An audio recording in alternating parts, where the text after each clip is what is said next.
Welcome to this video review or video presentation about a completely new thermal imaging scope made by Pulsar. It is called the Helion. This is a completely new line of thermal imaging scopes introduced now in 2017. For now there are 4 models. You can check here in the... No, I apologize. There are 3 models of Helion XP, which is, we have an XP50 here, so XP28, XP38 and XP50. And then there are 4 of XQ Helion devices, so XQ19F, XQ30F, XQ38F and XQ50F. So this particular model which we have here, it's the top of the range, the best model from the XP line, and that means that it is at the moment probably the best what Pulsar can do. These thermal imaging scopes are coming after the last year introduction of the Quantum series. So this Quantum devices, this is the Quantum XQ50. This was a great success, and this is their upgraded, how to say, cousins. Well, the upgraded new devices. So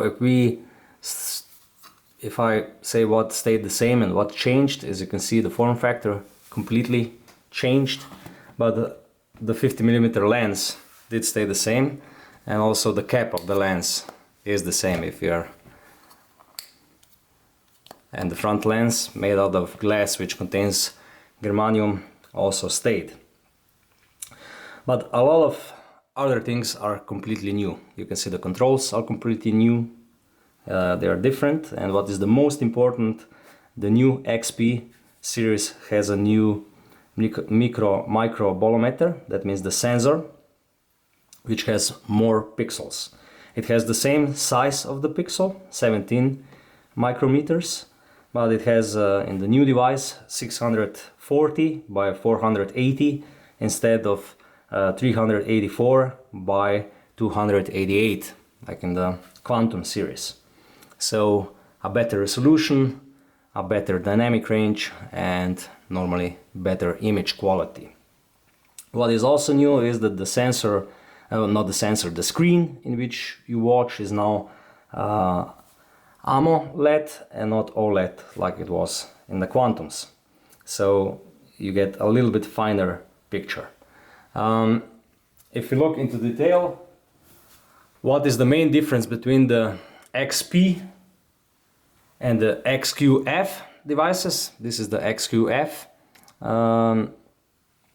Helion, this is the XP50, this is the XQ50F.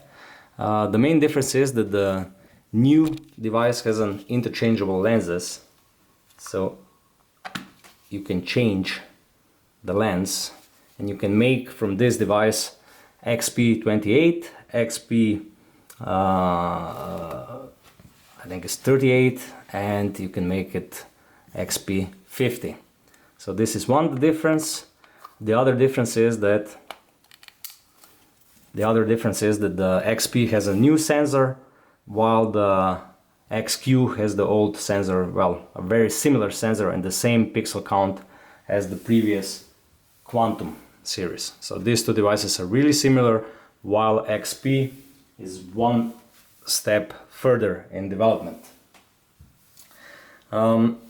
So with this lens, with 50mm lens, it offers a magnification range from 2.5 to 20. This is also a big difference compared to the XQ line, which starts with a 4.1 magnification and has a narrower field of view. But if we say a little bit more about the differences compared to Quantum series, the controls are completely different. The Quantum had the rotating button. Here it had a rotating button which you were able to go into the menus and choose all the options and so on, while the Helion has these buttons on top of it. So the on-off button, up button, down button, and menu. So with these two buttons you scroll up and down in the menus, and then it has a record button. So this is also a completely different approach compared to the Quantum. This device has an internal memory, and you're able to record videos or photos directly into the device.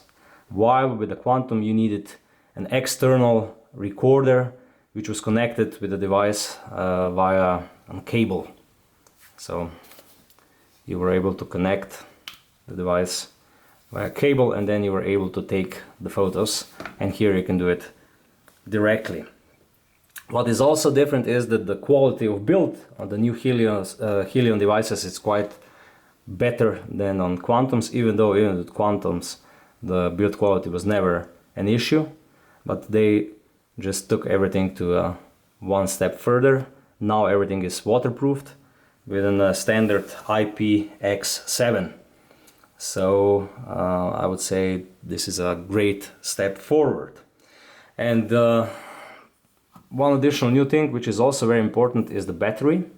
It has a BPEC system for now, and that means that you have a battery which offers you around 8 hours of continuous operation, while if it runs out, you're able to change it really easy. You just pull this lever up, take the battery out, and just replace it with a new battery. This is the BPEC batteries. There will be different forms of them, different types. There will be some kind of holders also for the normal battery which will go in, and different sizes of this battery packs. But the main thing is that you can really easily replace them, and if I judge on the previous experience, I will say that the batteries will not be expensive with Pulsar, so it will be a great idea to have a couple of them. You also get a charger for the battery, a separate charger, or you can charge the battery also in the device via the USB interface. So I think this is a very smart move, easy to change the battery, and it powers the device for a really long periods of time. The second thing, ergonomically, what was great is that you always have the battery in your hand. So that means that even in cold weather, you warm the battery with your hand. And that means it will run longer, and all the buttons are at your fingertips. So ergonomically, this is really good. I do have to say that because these are waterproof buttons, they are a little bit stiff, and I liked the previous rotating button a little bit better. But I do understand that it is hard probably to produce a rotating button that would be waterproof with this IPX7 standard. And of course, with this form factor, if you hold the device like this, where will you put a rotating button? So I do understand why they decided for this approach, and it does work really well. We have other videos where I show how the menus look like and so on. You can search for them on our channel, and you can see the buttons do really work well. The device also has the tripod adapter, so you can put it on tripod, especially because it offers 20x magnification, and it's almost impossible to use it with such a high magnification handheld. And it has an USB connection here, where you can connect it either to charge the battery or to your computer, where you're able to download all your photos and videos. It comes with a 3 years warranty, and since now it is made in Lithuania, not in Belarus anymore, that means that for European customers it will be much easier after the 3 years of warranty. If any service will be needed, they will be providing service, and with a service center in Lithuania, it's going to be really easy if anything goes wrong to repair it. It doesn't have any connections for the external power bank, which is no problem since the changing of the battery is so easy. It weighs approximately 400 grams and it is 22 centimeters long. If we say something more, the system of focusing is still the same. You do here the diopter setting so that you see the screen nice and crisp, and here you do the focusing of the observed objects, so focusing of the target. Really easy, and it's easy to set it well so that you have a clear and sharp picture. If I talk a little more about the optical performance, please do search for the video about when I record how it is to look through this device. And if you have ever tried any kind of night vision devices and now you're going to try for the first time the thermal, I would say that you have to try it to believe it. But once you tried it, you become a believer. The resolution and the amount of detail which you're able to see with this device is just spectacular. On the older thermal imaging scopes, it was sometimes hard to see, let's say, the trophy of a deer or something like that. With this device, you can see it on a couple of hundreds of meters. Also, when there is fog or smoke or anything, you still see it. And the contrast, even between the objects which are not so warm and where the temperature difference is not that big, you still see the detail. When you compare these two devices, we did quite a lot in the last couple of days. Well, since this one has a much better sensor, you see much better, and even the Quantum XQ50 was amazing, but the level of detail you're able to see with the XP50 is just amazing. What is also great is that the range of detection is very similar, approximately 1,800 meters, but for the bigger objects a lot more. You can see a house in the winter also on 5 kilometers without a problem. What is much better with an XP compared to the XQ50, the Quantum, is the field of view. In this one you got about 13 meters, in this one you have almost 22 meters. So almost twice as much. And this is for scanning of some landscape or something like that. It's great. It's probably the best option available.